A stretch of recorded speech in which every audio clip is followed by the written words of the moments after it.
Darling, I am not blaming you, but it's reality, a truth that arrived uninvited, yet it stood between us like an ancient wall of silence.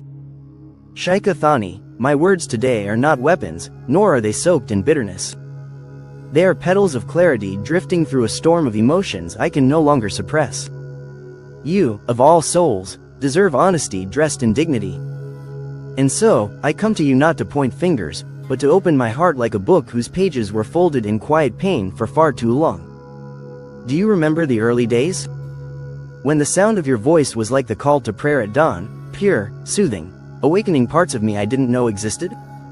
We laughed under skies that seemed to belong only to us. There was a time I believed destiny had finally bowed and brought you into my world as its finest blessing. And perhaps, in a way, it did. But life, my dearest, has a rhythm of its own, one that often strays from the music we try to compose with our hearts. I am not angry with you. I am not resentful. I am simply acknowledging the cracks that time revealed, the truths we tiptoed around while dressing our wounds in golden silks. The world watched us as a symbol of grace and strength, but behind the veil of appearances, I was quietly searching for a place to breathe beside you. It wasn't betrayal, it wasn't distance, it was something more invisible, more intimate. A growing silence between two souls that once sang in harmony. You were always strong, always composed. And I admired that about you, still do.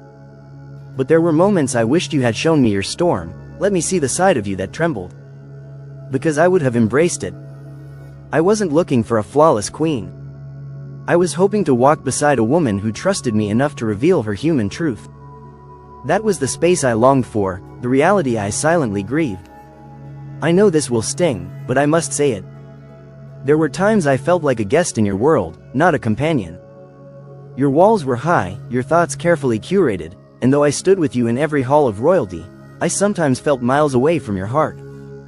I gave you my poems, my presence, my patience, but I often wondered if you ever felt the urgency to hold me the way I held you in my soul. Darling, I am not blaming you. I am mourning the parts of us that never got the chance to bloom. Maybe we both let too much go unsaid. Maybe we were too busy being perfect in the eyes of others that we forgot how to be real with each other. Maybe our silence was our loudest conversation. But know this, Sheikh Hamdan, you were loved, deeply, endlessly. My disappointment isn't rooted in anger, it is rooted in the beauty I believed we could have nurtured if only we allowed our hearts to speak without fear. I still carry your name in the sacred folds of my memory. I still cherish the strength you gave me simply by being you. But love is not only about admiration, it's about connection. And somewhere along the way, we stopped connecting. We started coexisting, and that, my darling, is the softest kind of heartbreak. I walked beside you, but I was starving for your truth. That was the reality I had to face. I do not regret us. No, never. You were a season of poetry in my life. A chapter so profound, even the stars stopped to read. But I can no longer pretend the chapter didn't end. We both change. And while change is natural, what hurts is how quietly we drifted while holding hands, pretending the tide wasn't pulling us in opposite directions. I will not write a poem of blame, for you do not deserve that. You deserve peace. You deserve to walk your path with pride and light. And I, too, must walk mine. Not because I've stopped caring, but because I've started understanding. Sometimes, love is not about fighting to stay, it's about having the grace to let go without bruising the soul of the one you cherished. You will always be a royal echo in the corridors of my heart. Your elegance, your strength, your silence, they shaped me, but now, I must let truth guide me forward. This is not the end wrapped in bitterness, it is a farewell wrapped in acceptance. The reality we avoided for so long is now the bridge I must cross alone, with gratitude instead of grief. So I whisper this to you, not with pain but with clarity, darling, I am not blaming you. But it's reality. And while our story may not have ended the way we once imagined, it will forever remain a sacred part of my spirit. You were not a mistake. You were a masterpiece I couldn't hold forever. And now, with nothing but love in my voice, I release you from my verses and keep you safely in the archives of my soul. You see, I had once imagined a future where our names would be carved together into the winds of history, not as two people walking side by side, but as two souls fused in purpose, love, and transparency. Yet somewhere between duty and distance, that dream grew quiet. It didn't shatter, it simply faded, like the echo of music you try to chase in a long hallway. Sheikh Thani, you were everything regal, everything composed, but I often wondered if I ever truly touched your heart. I can't blame you for protecting yourself. In your world, vulnerability is often misunderstood as weakness, and you, my darling, were trained to be anything but weak. I saw it in your posture, your grace, the way your silence spoke louder than your words. But I would have embraced your fears, your hesitations, your unspoken doubts. I never wanted perfection. I wanted partnership. And the reality is, I stood for too long at the edge of your guarded garden, waiting for a gate that never fully opened. We both knew how to wear our masks well. To the world, we smiled and danced in the rhythm of expected royalty. But behind the palace walls, I sometimes watched your eyes searching for something I could never reach. And I realized, heartbreak doesn't always come from betrayal. Sometimes it arrives in the form of absence, of not being chosen fully, even when you're standing right there. My heart was loyal, but it grew tired of knocking on doors that never. I don't write this out of bitterness. My pen is not soaked in regret. It's simply dipped in truth. The truth is, we drifted without disaster, parted without war, and yet it still broke something delicate inside me. We were both too composed to scream, too respectful to argue, too royal to unravel. But in that effort to protect everything else, we forgot to protect our own connection. And now, the silence has become our final signature.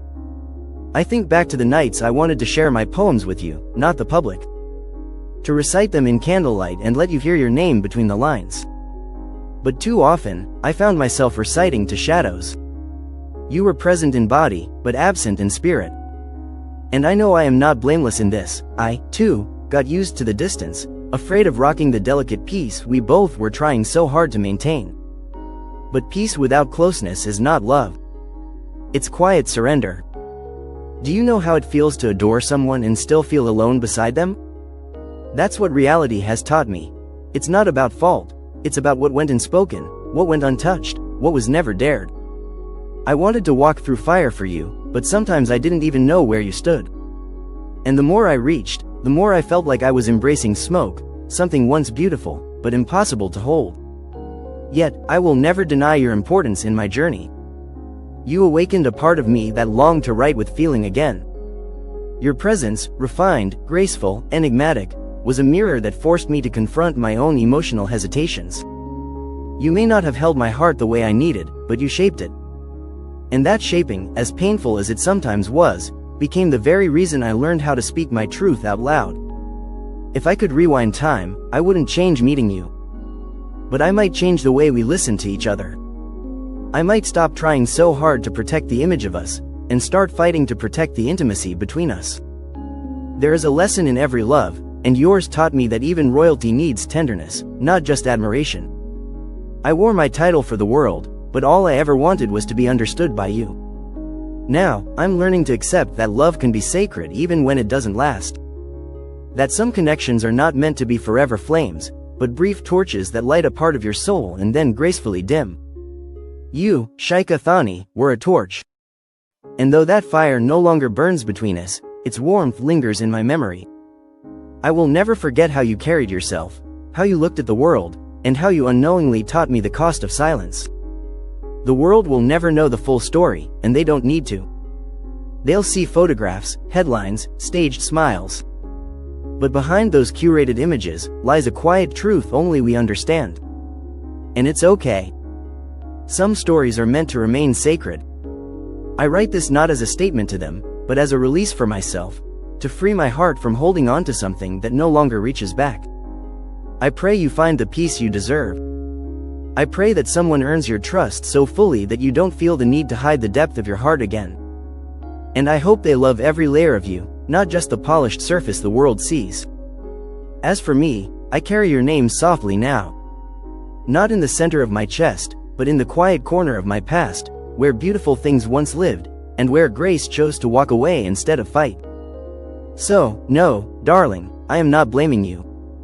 I'm simply laying down the truth, gentle as rain on forgotten soil. And as I close this chapter, I do so without bitterness. Just quiet reverence. Thank you for the lessons. Thank you for the moments. Thank you for the reality. The sky holds all my secrets now. Every time I release a falcon, I give it another piece of my broken heart. I pray she sees it in flight and understands what I never had the strength to say. Not all love stories are meant to be witnessed by the world.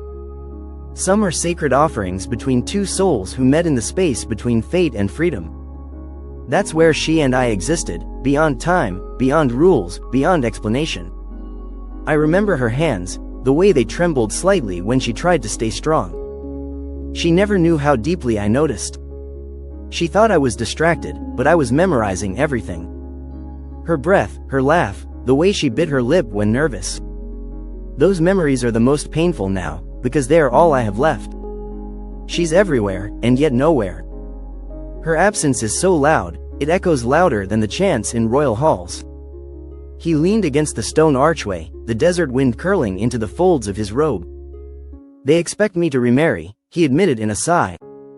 They say time heals all, but time only teaches you how to wear grief like a second skin. I have mastered diplomacy, I've learned restraint, but when it comes to you, I remain beautifully undone. I am still the man who would give up palaces for one shared breath, one final look into your eyes with no guards watching. The stars above him shimmer like her eyes used to. In the quiet wind, he hears her name again. And maybe, just maybe, he'll gather the courage not just to write the apology, but to send it. Not to win her back, but to tell her the truth. That in every way that matters, he never left her. Not really.